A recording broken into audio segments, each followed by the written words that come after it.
I don't know. If I get an opportunity, We're going to speak from here. So you guys sitting there are in a great position. The people at the bar have front rows.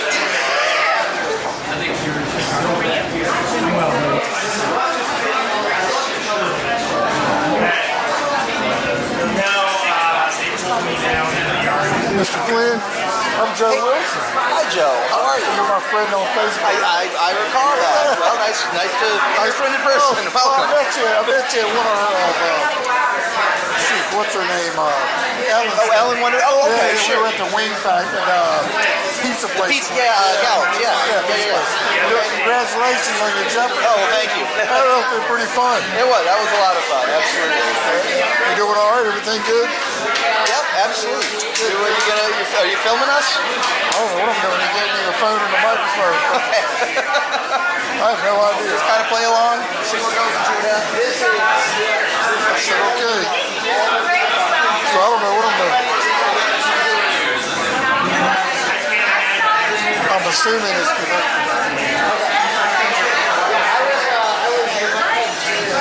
I don't get out here that much. Well, thanks for coming out. I spent all my time in Gwinnett.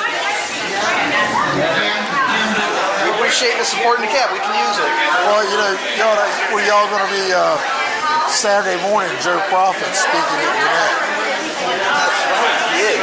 We'd like to have a crew out there if y'all can get a couple people out there. I understand. I talked to my wife. I got 2 little girls, so we got to have the family schedule worked out before the political schedule. You could probably post it on your all's Facebook page. I'd be happy to share it. Absolutely. Yeah, he's come out and spoken in DeKalb, and he's a good guy. We like him. Yep. So we need to get him elected. I agree. So my parents live in the 4th. They're going to vote for him. Yeah. So we don't need Hank.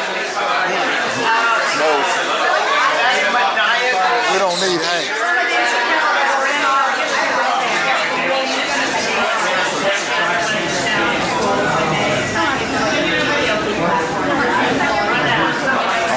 To do with this. What are you going to do with this?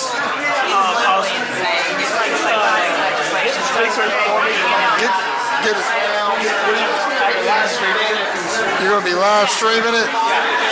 Okay. So he's going to be live streaming it. Okay, so who's going to, I guess Todd's speaking, right? Right. So he's with Todd? No. Hey, Todd. This is the best way because that way, I know, but I'm happy now that I don't have those issues. Yeah, they're amazing. When are we starting? I don't know. Who's the boss man here? I'm assuming it's Greg. Is that Greg? Hey, he's going to be live streaming it. So what do I do? I don't know. This is a first for me. Okay. Hey, I'm Brad Raffensperger. What do I got to do? Let me check. Okay. Face it towards the podium. Thanks. Appreciate it. Face it toward. I gotta turn it on or something? Do I gotta turn it on? It's on. It's on. Okay.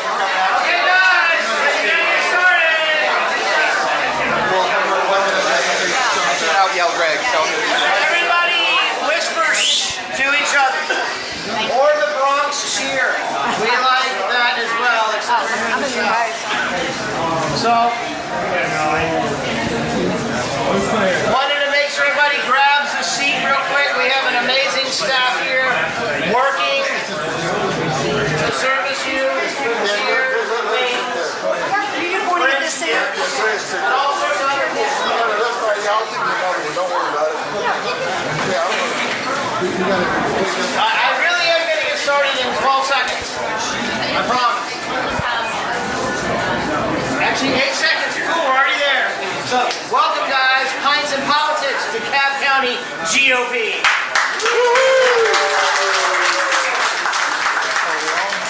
We got Todd Green here here from GeorgiaPundit.com who's going to talk a little bit about the primary results from the other night. We do have several candidates for office that are also here. If y'all will take a very brief amount of time to introduce yourself and say hi, I will let you guys go first. But it's got to be 30 seconds, guys. Otherwise, it's like showtime at the Apollo. The hook will come out. So we've got Brad Raffensperger, who made the runoff for Secretary of State. So if you can give Brad a little welcome. And then I'm in the runoff. My name's Brad Raffensperger. I'm running for Secretary of State, and I'm running for 3 reasons. Number 1, make sure that only Americans vote in our elections. Make sure that Georgia is a great place to find a job, and make sure that Georgia is a great place to build a business. I'm a business owner. I have a manufacturing plant in Columbus, Georgia. I have one in Forsyth County. I have 150 employees. I'm used to running a large, complex organization. The Secretary of State's office has about 200 people and a budget of $30 million. I have a budget in my company about 35. I can fix the things that need to be fixed, and I won't mess up the things that are working well, because we've done it. The Secretary of State's office got some great things that they're doing. As a license holder, I'm an engineer and also a contractor. I want to make sure that licensing is done very efficiently and quickly, and as a business owner, that you get your renewals for your corporation very expeditiously. Thank you so much. that was right under 30 seconds. Thank you. You barely hit 31 seconds, man. We also have Ellen Deal, who is our host of the night, because we are technically in her district. We are. We're going to make 81 great again, aren't we? Yes, there we go. Hey, I don't know if I can be loud enough. Hi, I'm Ellen Deal. I'm running for the House of Representatives. We are right in House District 81. I love House District 81. I think I grew up in House District 81 before they moved the lines. I grew up in DeKalb County, and that's part of why I'm running, because I love DeKalb County, and I went to the public schools when they were the best in the state, and my dad traveled to his job off of Fulton Industrial Boulevard, but they chose the least expensive house in the best school district so we could get a great public education. Also, I've been in the insurance industry since 1992, and I'm seeing what's going on with healthcare, and I could have told you what was going to go on with Obamacare. So I need to be down at the Capitol in January to talk to people about what the solutions and the options are, because there are options. And I'll just say that that's 30 seconds. How about that? Works for me. That was slightly less than Brad's 30 seconds, so we're improving. We have 2 judicial candidates here. Ladies first, Letitia, if you'd like to say hi. And I know judges like to talk, so if you can't keep it at 30 seconds or less, not write a brief and then complain about the brief and an opinion, that would be awesome. And you as well, too. So. Hi, I'm Letitia Deere Jackson. I am a judge for the past 11 years. I currently sit in the city of Stone Mountain. I made history there by being the first female there. I am a 17-year attorney. I have served as a former prosecutor, criminal defense attorney, family law attorney, guardian ad litem attorney, and now I serve as a civil litigator. And I've been doing that. I also, because I'm a municipal court judge, I'm able to sit in state and superior court, and I have sat by designation for many of the judges that we have elected. They trust me to sit for them and handle their matters to make sure that court keeps going.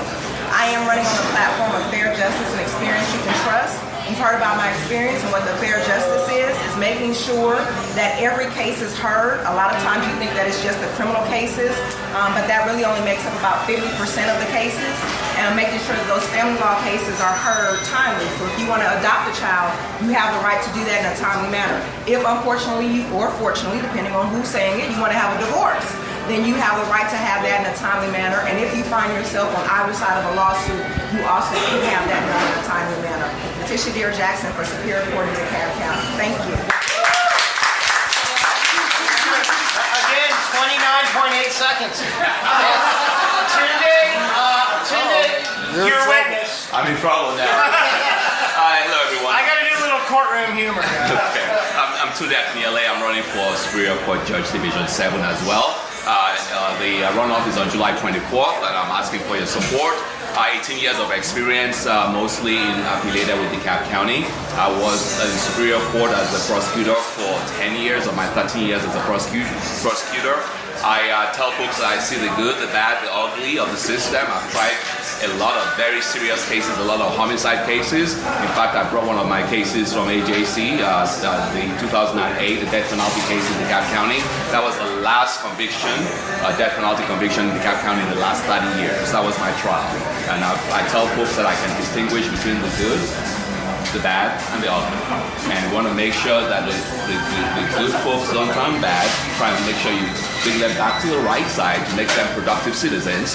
And the folks that are bad, if they're going to turn ugly, make sure that you put them away. That is my philosophy. I ask for your votes July 24th, Superior Court Division 7. Thank you.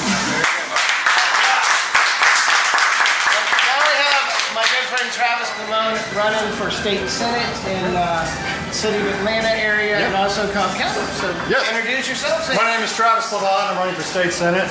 My district includes Mableton, Smyrna, and West Atlanta. But so not in this area, but the other side of the city. I used to live in this area. I used to live about a mile from here. Now in my campaign, I'm running against a 20-year incumbent Democrat. And the reason that I'm involved in this is because our part of the state needs economic development. I'm a 25-year corporate businessman. I know how to do economic development. I know how to get good jobs in our area. But as we develop our economy, we also need to make sure that we get the right kind of economic development that benefits our citizens and protects our way of life. So my message is simple. Georgia is open for business, but our values and our way of life is not for sale. That's mic drop time, and I think that actually was 29.9 seconds. We are definitely improving over time. So without further ado, I'm going to introduce our speaker tonight. Many of you guys know Todd Ream. Okay, 30 seconds? 28.8? Yeah, Miss Quigley. Okay. All right. Yeah, no, Miss Quigley, come on up. Yeah, I've got a louder voice. You got. Road to Majority. Ralph Reed's Faith and Freedom Coalition is next week. Thursday through Saturday at the Omni Shoreham Hotel in downtown DC. Last year the president and the vice president were there. President kicked it off. The vice president was at the gala event.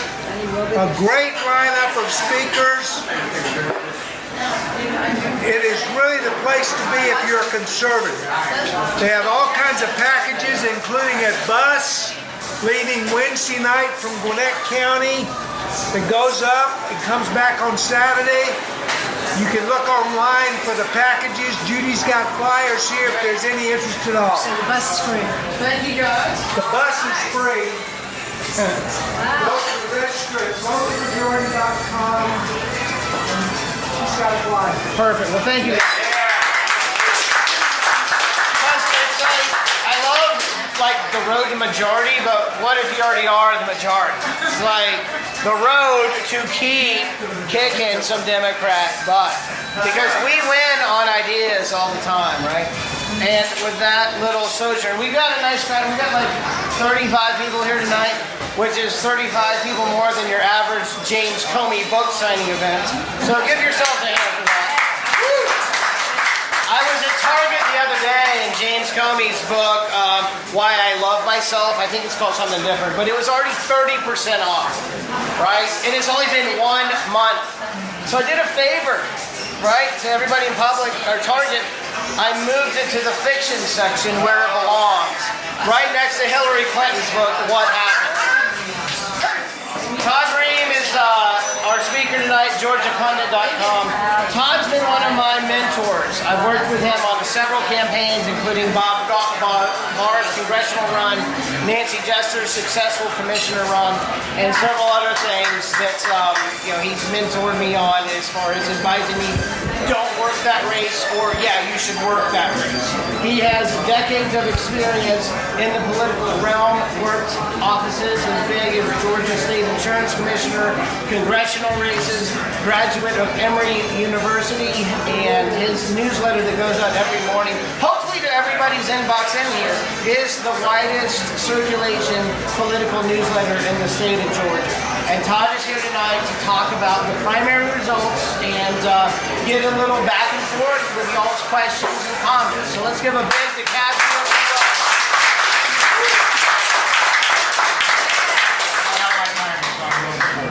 Yeah, he gets more than 30 seconds. So let me give you all two disclaimers. First of all, Greg said some very nice things about me, but I am not responsible for anything he said. The second is that decades of political experience is a nice way of saying that I've never held an honest job. I have spent my entire adult life trying to elect Republican candidates and trying to elect good candidates for judicial offices. And some of the things I'm going to talk about are specific to Republicans. Some of them are going to be about the future of judicial races in the state of Georgia. So this started with an email that I sent that caught Greg's eye. And so I'm going to start from that and kind of add some information as we go along.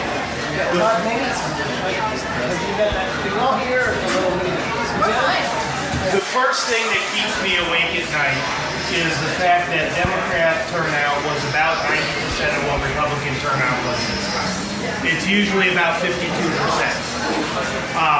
That is the blue wave everybody has been talking about, but the big question is it going to make a difference in November? I don't know. What I will tell you is this. Most people, when they move to a new area, do not become politically active overnight. They don't start voting in local elections, in state elections. If they just moved here from Alabama, they may think, I don't know enough about the Georgia governor's race to have an opinion. There's usually maybe a 6-year in which they'll start voting in the highest level offices, and then eventually they'll get around to voting in off-year elections for their local offices. I don't think that most of those new Democratic primary voters are new voters.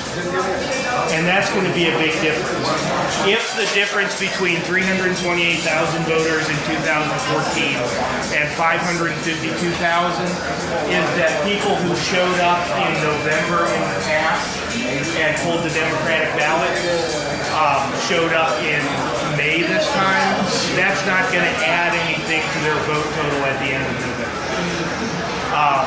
Once the Secretary of State's office releases a full voter history file, folks like me who have too much time on our hands will start pouring through that to see, are these truly new voters or are they just new to the Georgia Democratic primary? That's one thing. The second thing is that for the first time in my lifetime, I grew up in Gwinnett County. Gwinnett was the first county to go fully Republican in the state of Georgia. It's been Republican my entire adult life. This time, for the first time in at least 20 years, more Democratic primary ballots were cast in Gwinnett County than Republican primary ballots. And that is scary. That will affect not much this year, but the next time we have the Gwinnett County Sheriff election, that's going to be a much tougher race. The next time we have open seats on the bench, judicial seats. It used to be that for the last 20 years, if you were running for an open seat in a judicial race in Gwinnett County, you were essentially running a Republican primary election. Because typically Republican voters would outnumber Democrats 2-1. That's not the case anymore. And the things that worked 2 years ago, some of the things that worked this year will not work next year. And judicial candidates are nonpartisan, but they're still important to us as Republicans. They're important to Democrats. We want to get a sense of a candidate's values as well as their qualifications. And if it becomes harder to talk about those values because you've got to be talking to Democrats and Republicans, it will be harder for us to know who we want to vote for. It'll be harder for us to promote folks who we know to have our ideology in their hearts for a nonpartisan race. We're going to have Democratic dog catchers in places that we never thought we would, and it's the uncertainty of it that keeps me awake at night. Did anyone here think Josh McCoon was going to be in the runoff for Secretary of State? Yeah. Yeah, you did. He was a shoo-in. Whether you're willing to admit it or not. And that shows you the difference between the Republican activists, which is 20 people here, and the Republican primary voters, which are 10 or 20 or 30,000 people that don't care enough to come here or to a Saturday breakfast or someplace else. How do you reach them if they're not coming out to these things? Money. Television ads, direct mail, online advertising. Robocalls are falling out of favor, but you have to carry your message directly to them. And Josh McCoon is as popular a Republican as I've seen among activists in years and years and years. Probably more popular than a lot of our statewide office holders, and he got caught by two guys who had money. And that's something to keep in your mind when you see all these comparative articles about who has money. How many voters voted in your room? 80,000 people vote in a countywide race here. There were about 55,000 in Gwinnett County. It takes a lot of money to reach those people. Minimum of 50 cents a piece for direct mail. Minimum, if you want to do broadcast television, $400,000 a week to reach it. And that's just what it takes today. The third thing, and this shocked me, I knew in my heart of hearts that Stacey Abrams was going to beat Stacey Evans. I didn't think she was going to curb stop the situation. It was the most lopsided race at that level I've ever seen. 3-1, 75 to 25. What that tells me going forward is that Stacey Abrams is not going to do anything differently in the general election than she did in the primary. Journalists often talk about the pivot that you make from running for a primary to a general election. You start appealing to the center. She's not going to do that. She does not like the center. She does not want to be there. She disdains it. She's going to double down on everything that many of us in this room find incomprehensible. She's going to be talking about Medicaid expansion. She's going to be talking about strengthening and bringing back Obamacare in its full. And that presents a juicy target to us. But again, the question goes back to the first one. Are there really 300,000 new Democratic voters in this state? If there are 300,000 new Democratic voters in this state, we're in trouble. And as radical as she gets, we're still in trouble. A friend of mine, and this may surprise some of y'all that I have friends who are Democrats. A friend of mine in the Democratic Party, I was talking to him maybe the day before the election. And he said from his perspective in the Democratic Party, the major dynamic this year was angry women. We've been told by the media that, but he said, going out to Democratic events, talking to Democratic voters, you get a sense of anger among women at the men primarily who are screwing everything up. And I think we can look at a couple examples of how this plays out. In the Public Service Commission race, can anyone name, except Greg, name for me a Public Service Commissioner? The Jeopardy champion probably. Tim Eccles. We do have a Jeopardy champion here, so he probably. Name the 5 members of the Georgia Public Service Commission. Trisha Pridemore. Trisha Pridemore. Trisha Pridemore.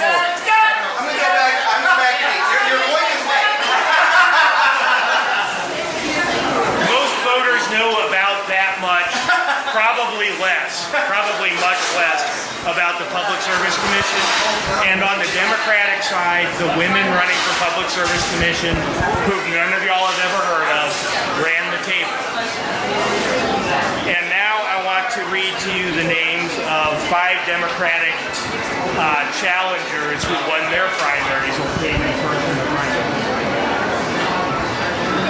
Lucy McBath, Carolyn Bordeaux, Tabitha Johnson Green, and Francis Johnson.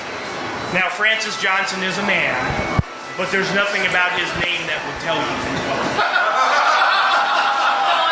That sounds like a male view. As Republicans, I believe we had 1 female on the ballot as a congressional candidate. And if we want to deal with the changes that are coming, I think the bigger thing we've got to deal with is women voting for women specifically. That's the demographic change that's going to shape things up more than African Americans or people from out of state in rural areas coming to town or various shades of non-white women. I think it's going to be women looking specifically to vote for women. And we're very poor at dealing with it. Here is your scary statistic for the night. Are we in Fran Miller's district? Yes. Fran Miller, who's been in office for 8 or 10 years in the Senate. 12 years. And he's held office here since 1998. Received 7,884 primary votes from Republicans. Sally Harrell, the Democrat who led, won 7,519. That's not bad enough. Total Democratic votes, 11,192. They got roughly 30% more votes in the primary than we did for, I think, probably the only Senate seat that's capable of flipping this. That's something that we need to really start paying attention to and deal with it quickly. Steve Henson, Democrat Majority Leader from Stone Mountain. He's been in office for 30 years. Very reasonable guy. I like him. I often disagree with him, but as Republicans, you can work with him on areas where you find common ground. He had no business in a close call. He had no business getting less than 70% of the vote. He got 50.42% to somebody named Sabrina McKay. And so this is the rise of women voting more and looking for women candidates to vote is not just something that affects Republicans. It's going to affect who we face in the general election. Talk about Sandra Bullock. Y'all have all read about this by now. Out in where was she? It was a cop in Rich Golick's district. Yeah, a very hyper-competitive Democrat-Republican seat. A woman named Sandra Bullock, no relation, won the Democratic primary without campaigning. I've seen that happen in our favor when Angela Speer ran for the PSC in maybe 2002. She didn't campaign at all. It was just a Republican year that year. But that's going to happen. We got to start looking for folks with good names too. Any questions? That's my 10 minutes. All right, good job. I'd like to bring Lane up here to help with some of the data questions. Lane ran some spreadsheet data that I'm sure Todd has probably looked at as well. But Lane's got some concerns about our North DeKalb Republicans. And, if we can get, as long as we can get questions and not monologues, like, what do we do? How do we do it? Not, we should do this for 30 seconds. Or 30 seconds. Statements in the form of a question will not be held. Mr. Flynn. I really appreciate the brief overview. So here's my question.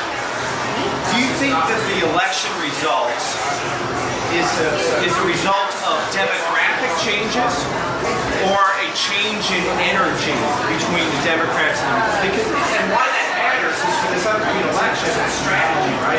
Do we have to beat up the base, or do we really have to I'll give my perspective. Democratic voters or people who lean Democratic suffer from the same things that we as Republicans do, in that it takes them a while to get involved in politics. And Stacey Abrams thinks if you knock on somebody's door 8 times and badger them about voting, that's more likely to get them to vote. I don't know. I had 18 people probably knock on my door for John Ossoff in last year's election. I just got pissed. I just got angry, and I wanted to vote against him twice. And so I really value one-on-one conversations with voters, but there can be too much. And if I'm trying to extract 10% more votes out of a given geography, I'm going to go to the people who have shown up in the past every single time. They're 80% likely to show up the next time. I'm not going to go to new voters who are highly unlikely. And so the demographic change will lag behind for that reason. The voting numbers as a proportion, as different demographic groups rise, their voting strength will lag 4, 6, 8 years maybe behind for those reasons.